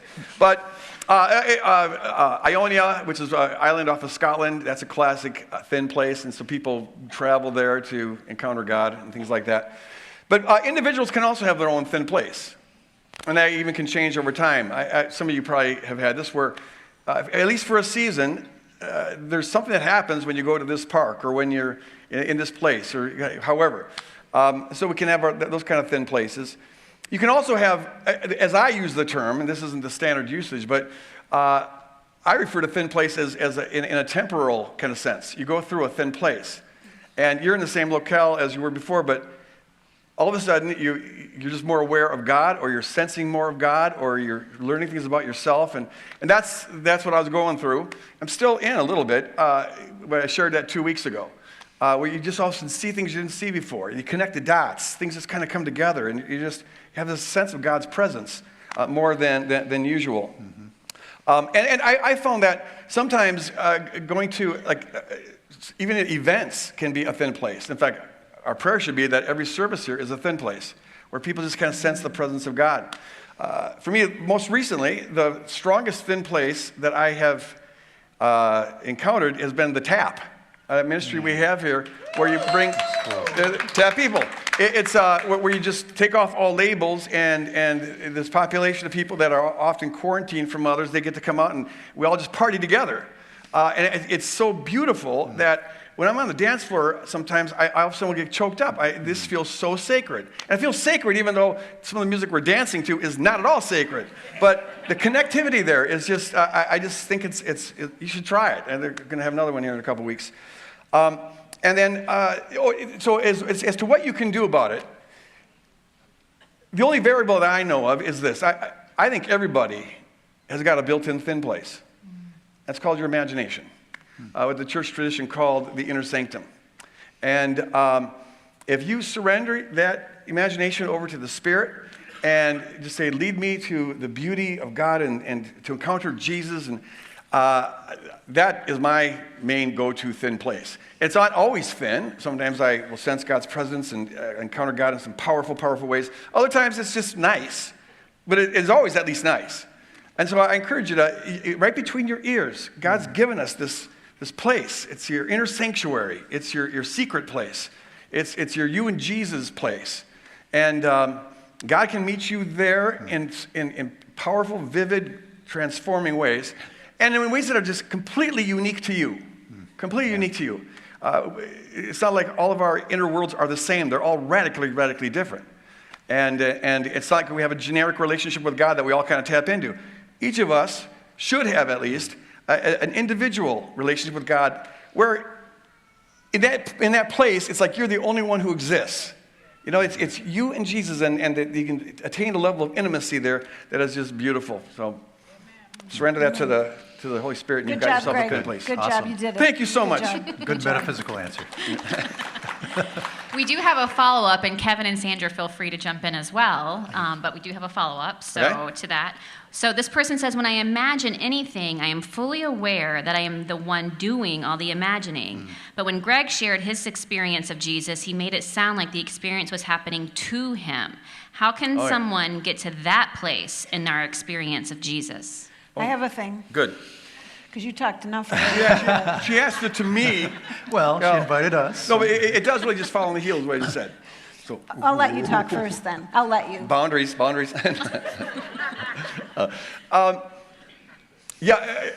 Okay, I've dealt with this with a number of people who have had this very issue. Look, even if it is you doing the imagining, if you're envisioning Jesus and envisioning having a dialogue with Jesus and envisioning Jesus loving you and all that, that's still good. You're getting your mind to line up with truth. Mm-hmm. If I imagine I'm talking to Jesus right next to me right now, that's a good thing because you know what? Jesus is right next to me. And so envisioning him like there is good. So you're getting your mind to line up with truth. I encourage you to do that. But there is a key thing, and it may take some practice, but it involves letting go. Like, try this. Go into an imaginative time. You surrender yourself to the Spirit. However you begin your imaginative, whatever that place is. I often go to the woods or on top of a mountain or whatever. And then just try to watch. Have hands off and see what transpires. Mm-hmm. And as long as what transpires is consistent with the character of God as it's revealed in Jesus, sit back and enjoy the ride. And the Spirit can take you to some incredible... My deepest insights have all come from that place. Mm-hmm. About myself, about whatever. It's just like you discover stuff. But it involves letting go.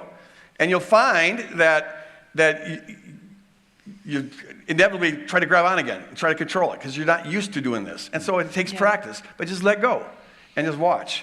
And Spirit will take you places. I think in my experience of that, it's helped for me to do the intentional imagining enough so that then I can let go and my brain has somewhere to go when I do that letting go.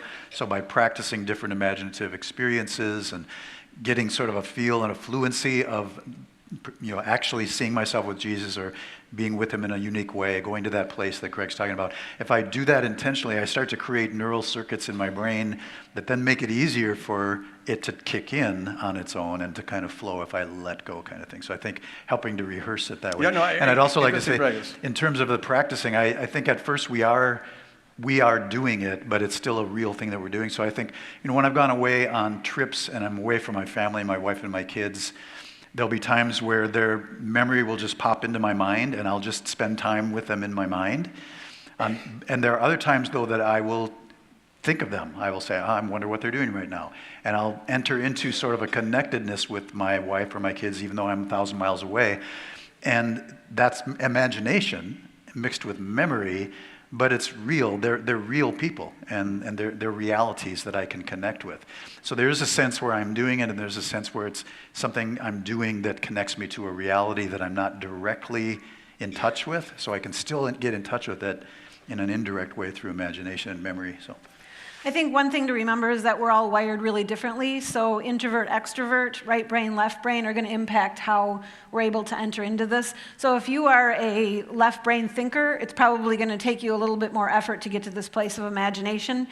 I think the place to start for me was to have a specific memory. So here's the family table. I'm sitting next to my dad. It's uncomfortable. I have to do it every day. Bring Jesus into a specific one memory, not into the mess that is your family all at once, but just and then ask Jesus what he thinks about what's going on. And that's a very concrete, I'm a thinker, but I'm right brain, so I'm always arguing with myself. But you bring Jesus into that and ask him what he thinks about it. And really that's a form of prayer for me, because Jesus is speaking to me and I'm listening. That's great. Sometimes the things that Jesus will tell you there, I mean, it's so obvious that you would never have thought of that. No. And those are the treasures. Like, whoa, I did not see that coming. And there's been times, this isn't regular, but where he's so real, it's almost scary. It's like, okay, this is not, you take on this more than imagination quality, and that's when you're in a thin place. This is more than imagination. And that's his beauty. I think this is one of the most undeveloped aspects of Christianity. For a long time, Christians have been afraid of imagination because New Agers talk about imagination. Therefore, imagination must all be bad. It's like because there are fake dollar bills, don't ever use money. It's throwing the baby out with the bathwater. I really encourage you to just start exploring that, and open yourself to the Spirit and let Him guide you, and let go and see where it takes you. Good. We've had some really good questions texted in, so thank you for that.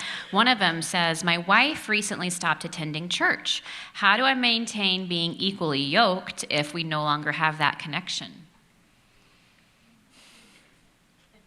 Well, All right. Is the person, has she stopped being a believer? That would make a big difference. Yeah. I mean, maybe they have issues with church, but if they stop being a believer. Yeah, good point. So maybe we should assume they stop being a believer.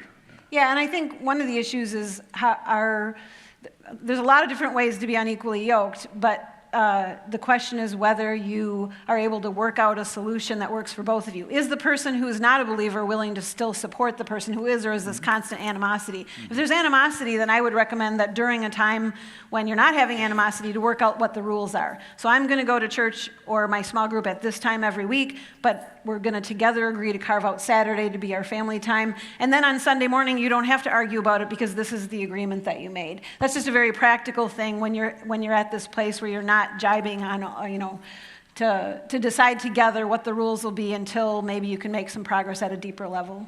I would guess from the way the question stated that it's probably not a complete abandonment of faith. I've known people who have lost their faith or renounced their faith. It's usually been quite a journey.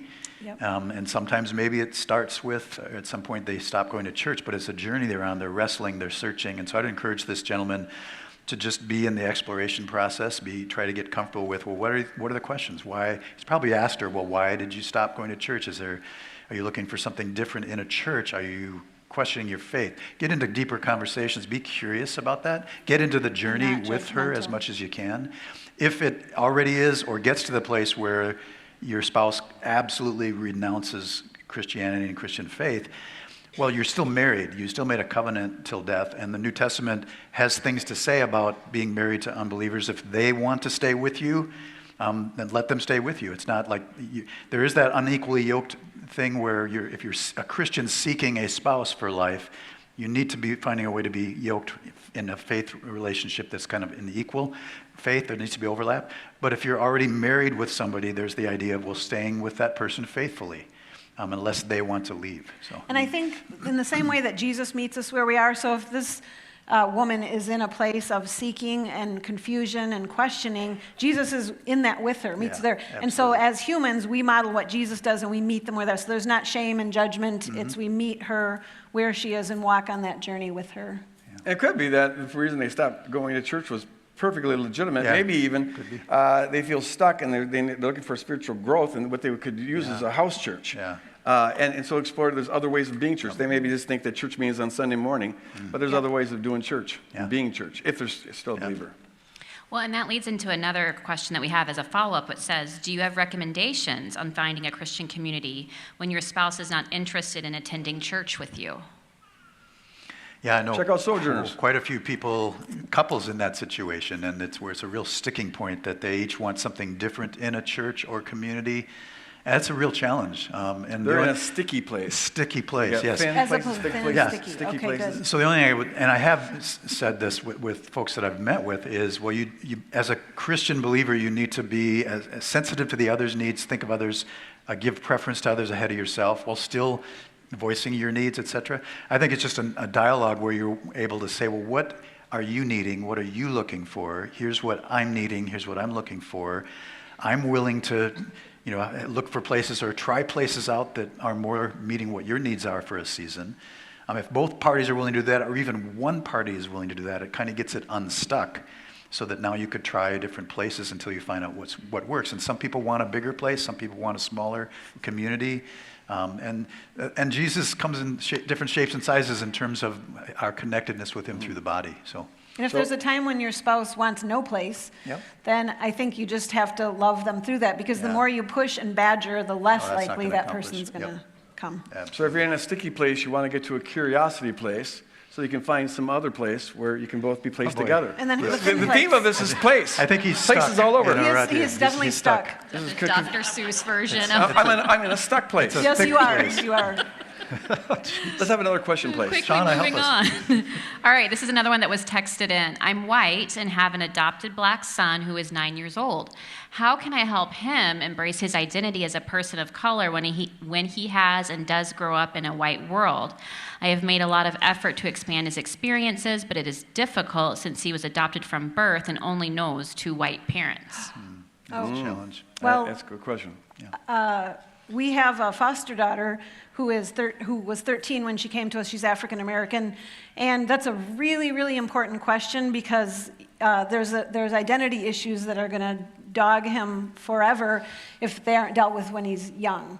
So we just did the best we could to educate ourselves, and we live in a diverse neighborhood, and we have friends who are non-white, and so she's already naturally surrounded. The foster care system is concerned that people of different races who come into a family are still supported by people in their ethnicity. So we work on that, but it's really hard in the culture because like when we go to a restaurant with her, so if it's my husband and me and her, and we walk in, they literally will, 3 of us walk in together and they say, table for 2?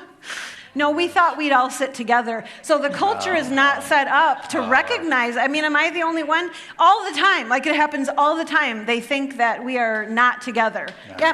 You know. So you've got to address and just be honest about that. But I think you have to really make it your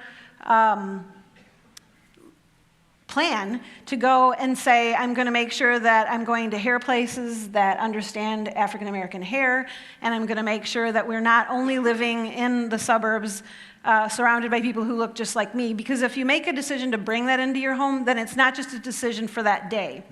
This is a lifetime decision. And so we moved into a diverse neighborhood not because of that, but then when she came to live with us, it was really easy to make sure that she was getting impacted by people who looked like her. That's great.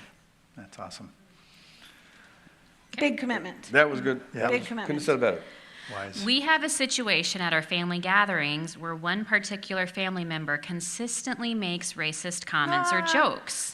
As a kingdom person, how should I think about balancing love? In love. Come at him. How should, Does someone how have a should seatbelt we could use? How should I think about balancing love and empathy for this family member while also wanting to address the inappropriateness of this pattern? What would a Christ-like response look like? Yeah. I would A just, Christ-like response. Christ- Oh like, yes, yeah, well- okay. I forgot that part. Put down the baseball bat. I think to start with, Greg is the one who started our whole church on this journey of moving from judgment to love. And that's, God could be correcting us all the time for our shortcomings. Jesus could have spent 24 hours a day correcting his disciples for all their shortcomings, and he didn't. So I feel like the first thing is how do we shift out of the judgment frame and understand the person and extend love towards them. I wouldn't use family gatherings to try and correct that pattern. I would try to connect one-on-one with the person. Definitely. Way outside of the gathering to say, hey, I've noticed this happens and I'm kind of wondering about that. And I wouldn't even try to come from above and say, you're bad, you're wrong. I'd say, hey, can we talk about this thing that I've noticed? I'd like to understand what that means for you. And then listen, start with that, understand that person. After that, I would say, then we can say, well, here's how it feels to me. Here's how I experience it. And I've noticed here's how some others experience it. Maybe, have you noticed that? So doing that one-on-one thing, maybe the person still won't be receptive, but at least you're taking it out of the family situation and saying, and I would do the pre-work ahead of time too. I would say before going to that person, I would want to adjust myself in a way that I'm not going in judgment. I'm going gently, I'm going out of curiosity, I'm going for their benefit to help them see something that maybe they're not able to see or haven't seen yet. I'm less nice than you. If someone's saying something racist, I don't need to ask them. I mean, it depends what we're talking about. I don't need to ask them where that's coming from. It's coming from a dark and evil and terrible place. Right. You're still right that we do it one-on-one, not at the table. But I would actually do Matthew 5 here, and I've done this with families. So if someone's saying something that's racist, then I'm going to go one-on-one later and say, I make I statements. I'm really hurt by that. I have people in my life who are really affected by that, and I want you to understand what that makes me feel, and do the I statements. But then I actually will and have around the table once we've done that. So in Matthew 5, the next step after one-on-one is to bring it to the community. Then I would say during the dinner, I'm really offended by what you just said. It hurts my feelings. And maybe can we talk about it later? Yeah. But I just won't let it stand. I just feel like the church is a place where we have to be willing to be advocates and for the truth and speak the truth and go out and say, nope, not okay. So No, I agree with that fully. you're just nicer than me. No, I don't think I'm that's nicer. In the context of the question, I was thinking, well, if you know that going into the holiday, this has been a pattern every holiday, well, I'm not going to just, I'm going to not just gonna walk into it. I'm going to Yeah. go to that person outside right. the meeting too. And yeah, but absolutely, I especially if it's a Christian Yes. brother or sister in Christ, I feel like we do need to confront and address that stuff. And if it's done publicly in the moment, I need to be willing to say, well, hey. Yeah, it's sometimes it's ignorance. So I had an older relative who would use the phrase cotton picking. Oh, yeah. And just didn't, this has been said, for 70 years or whatever, and didn't realize that that's really taken on a different sort of, some of those cultural things with older relatives to say, you know what, that's not something you can say anymore. Yeah. You might not know what that means. You might not or know what how that impact comes has. across, Yeah. but you're really doing them a I don't think favor. you know what that word means. I do not think you Yeah. Inconceivable. The only thing I would add is that whenever you're going to confront anything with anyone about anything, it's very important to remember that, it's so easy to get self-righteous. Yep. And you need to remember that you're the worst of sinners. Mm-hmm. This needs to be confronted, but confronted from underneath, so that there's no sense of you're looking down on them. Or talking down on them. That's right. And you want to communicate very clear that this is because you love them and want to free them from this. But even that can sound condescending. So humility is absolutely essential in all these kind of things. This texter said, I had a similar evil upbringing by my biological mom that you, Greg, got from your stepmom. But this mom is still alive and just as evil. What would Greg do with her in this situation? We still have contact with her. Is this good or bad? Well, I'll share what I did. I was probably 20 years old, I guess, when I hadn't thought about my mom since she left. So it had been 8 years. And I never thought about it. I never grieved it. I never had any feelings about it at all. I was relieved when she left, but didn't think about her. And then the Lord began to reveal to me that, in fact, I was holding some real, oh, shoot. Here comes that thin place again. Some real deep resentment towards her. And in one of those thin places, I could all of a sudden connect the dots in my life, how that has affected me. Like there's a number of times where I would be going out with a girl that I really liked, and all of a sudden, I just lost all interest. I didn't know why, and I couldn't even tell why. It's just like, it's just stopped working, or it's not working, whatever. Looking back on it, it was always in response to whenever a woman would act domineering or even like aggressive. Like there's one girl, I liked her a lot, but she was always insisting on having her station. And it wasn't that I cared so much about the station, but just doing that, it was just activating buzzers, And part of my healing would involve releasing her, forgiving her, and I came to realize, and it amazes me that I was in this fundamentalist Pentecostal church while I'm doing this. This was just out of the blue. But that God could fill the void that I needed, and that's when God began to take on that mother role that I shared 2 weeks ago about. It empowers you. The anger was legitimate. Like whenever, and there's a healthy dimension to it.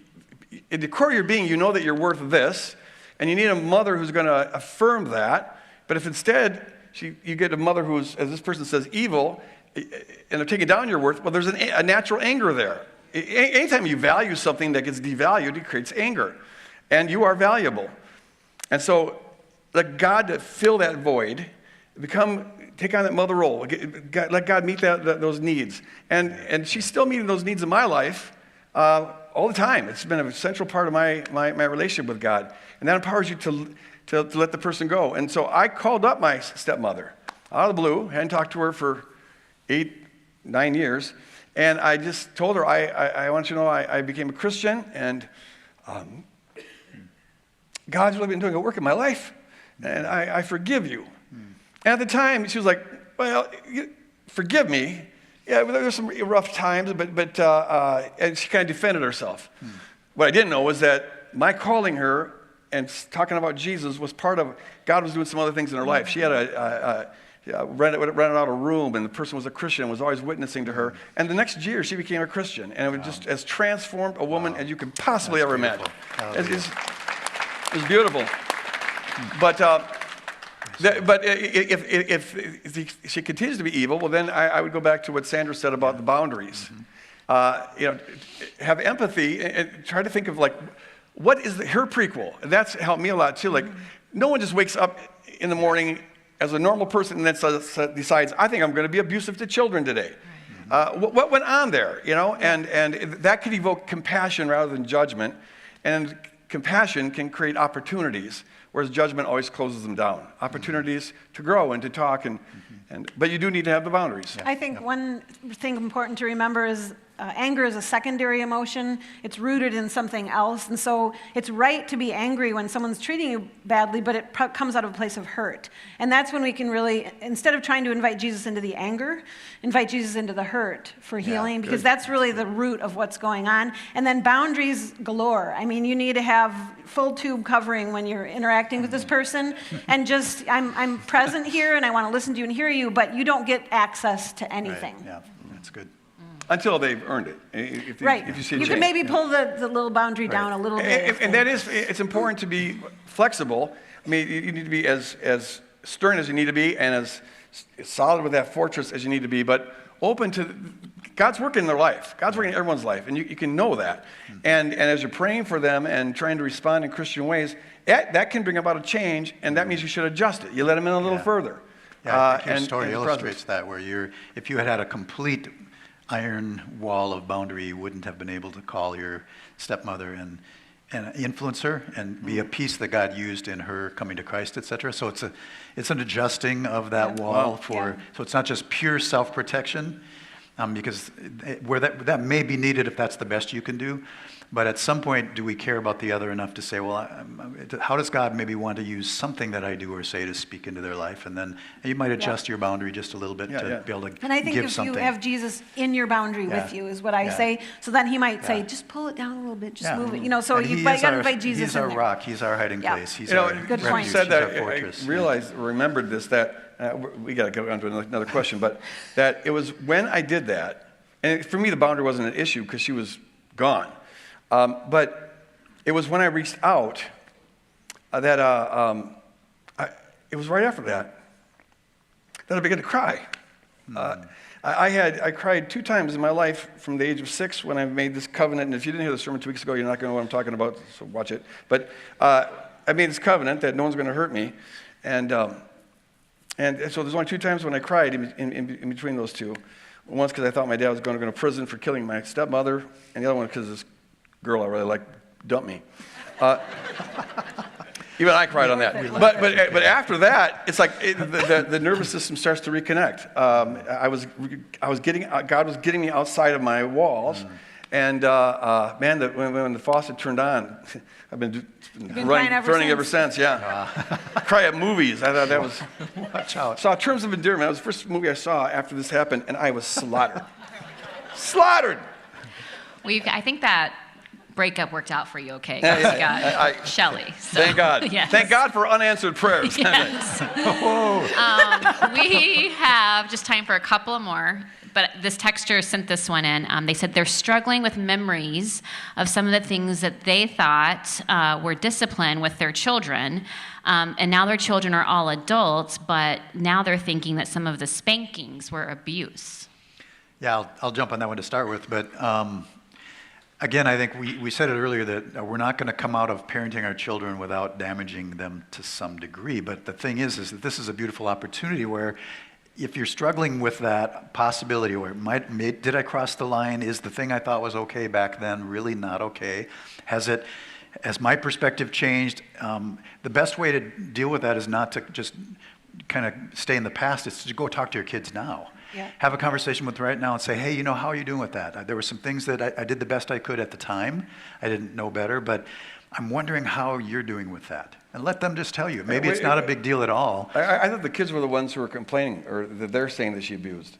No, it's the parent. The parent she's thinking this herself. She's thinking through, she's wondering, back then, did I Cross the And line. so the only way to find that out is really ask the kids. I don't know how old they are right now, but it sounds like it was far enough ago that they're old enough where you could have that conversation. Just ask them, have the conversation.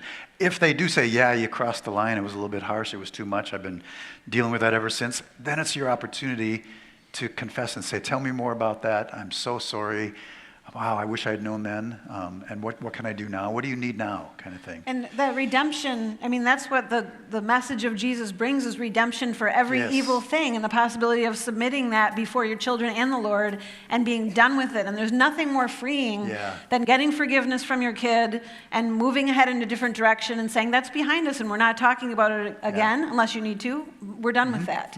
One of the things that can happen in your inner sanctuary is the Lord can go back to Yes. your former self Yeah. and bring forgiveness there, or see how that all unfolds. And it may be, whether it's this issue or something else, but sometimes you need to forgive yourself. I've had times where I actually see myself as the younger self that did this thing, and you have to bring forgiveness there. Yeah. And thing is, you were where you were. Yes. And that's just where you were. Yeah. And so beating yourself up over it isn't going to do any good. To move forward, you got to Yeah. forgive. Yeah. You guys have asked so many great questions. Thank you so much for your just vulnerability and sending those in. And so now we've got to tackle our final question. Remember to watch the other sermons and listen to those podcasts so you can see the other questions that were asked and answered. So for our final question, it is super encouraging to see throughout the Bible that God can work through people who have messed up families just like mine is. Do you have any advice for how one person can help their wider family begin to pursue healing for both the individuals and the family relationships? Well, first of all, thank God that God can work through messed up families. 'Cause Amen. That means Amen. all of us, And right? messed up people. And the Bible is full of those Otherwise, we stories. wouldn't be doing anything. And it's been awesome to listen to the series where you guys have been so willing to share some of your own experiences, and yet how God has worked through that. It's beautiful. All I would say is that we can't change a family system by trying to change the system. Right. A system is a bunch of people that are where they're at today, interacting the way they interact, and based on good reasons and history and wounds, etc. And so there's no way to just change the system. All we can do is take ownership over our part that we play in it and start there. And so notice, well, how are we participating in the system? What are we contributing to the system? What do we bring to it in terms of negative patterns, etc.? Start working on our own awareness of those things and healing for what we need to heal. And then that itself can change the system a little bit. When one part changes, it influences the larger system. But another way to try and change the larger system is to then find anybody else in that family who could be an ally, they're receptive, they're kind of ready to take a look at some hard things, and start having conversations with them one-on-one. Yeah. Again, to try and change the whole family is just a wasted effort, but to start with yourself and then to work out from there, to work with individuals who are receptive, and they can say, did you notice this? What do you think about working on this part that you bring to the system? And then little by little, you might make some changes in that system. The rest you have to accept. All we can do is change what we can. Yeah, and I have a complex family system just by the virtue of having 6 children in our family, and the more people you throw into a system, the messier it gets. It was really amazing because I talked before about this unbelievably conservative church context that I came out of, and I would say I was even though I'm the 5th kid, I was the first of the 6 kids to say, no, I'm moving away from this is not okay. And then over the years on vacations and over holidays, we would just have really truly friendly conversations about theological and social issues from the perspective that I was gaining outside of that church context. And here we are, 100 years later, and all of my siblings pretty much have moved away from that place and are now not condemning of women preaching and have just a broader view of things. And I remember getting a message from my one brother about 10 years ago where he said, I know you've already been to this place, but I just have to tell you what I'm learning. And it was just a cool thing because there had never been animosity about this between siblings. It was just something where I was on my journey and able to have conversations. And not that I'm right about everything, but I've just... I'm shocked. But there's just been movement that really affirms, and it has changed how our family interacts. That's awesome. Think, and this applies to, I think, everything of God. This is how God does things. 2 words, small and patience. It starts with a mustard seed. That's how the kingdom is. And it just grows a little bit at a time. But that takes great patience. Yeah. Our fallen inclination is to, let's break this thing right now and start over, and we want to just tackle it all. And that invariably just creates its own cycle. It's like violence. It just keeps on repeating and repeating. So small and patient. Yeah, too often when we wake up to the sickness of our family system and we start to get better, then we want to barge in and say, and it's anger, it's resentment, you must all be like bitterness. me. And it's very understandable, but it's also the worst. It'll blow up the family. It'll continue the ugly worse. cycles, and And if it's because you're a Christian, you've just perhaps soured them to Christianity. So exactly. you don't want to do that. Can we stand? And I'd like to close in prayer. Thank you, guys. Thank you. Thank you. Great questions. No, really, honestly, challenging. And thank you guys. I wouldn't want to have done this by myself, that's for sure. If it was metaphysics, fine. Families and stuff, I need to rely on others. Okay, Father and Mother, we just thank you for being the God that you are. You're always making beautiful things out of our life, as we sang this morning. You make beautiful things out of dust. You make beautiful things out of trash, out of sin, out of brokenness, out of pain. You're just redeeming. And there's no material in life that you can't use the master's hand to create beautiful art. And ultimately, Lord, we trust that this whole creation is going to be brought together, as it says in Ephesians, under one head, and will reflect your beauty. We just thank you for using us in the way that you use us, and for healing us in the way that you're healing us. I pray, Lord, as we leave here, you empower us with your spirit, with your patience, with your character, with your wisdom, as we navigate these sometimes very, very troubled waters. Help us to always be getting our identity from you, and not from anything else, not from being right or being better or superior. And use us. Use us, Lord, to bring healing to our families, and to show them by our actions your character and your beauty, to further woo them into a relationship with you. In Jesus' name we pray. And all of God's children said, amen. God bless you guys. Oh, the altar is open here. If you need prayer for any matter whatsoever, whether it's a family matter or health or whatever, come up here and pray with these folks. They'd love to minister to you. God bless you.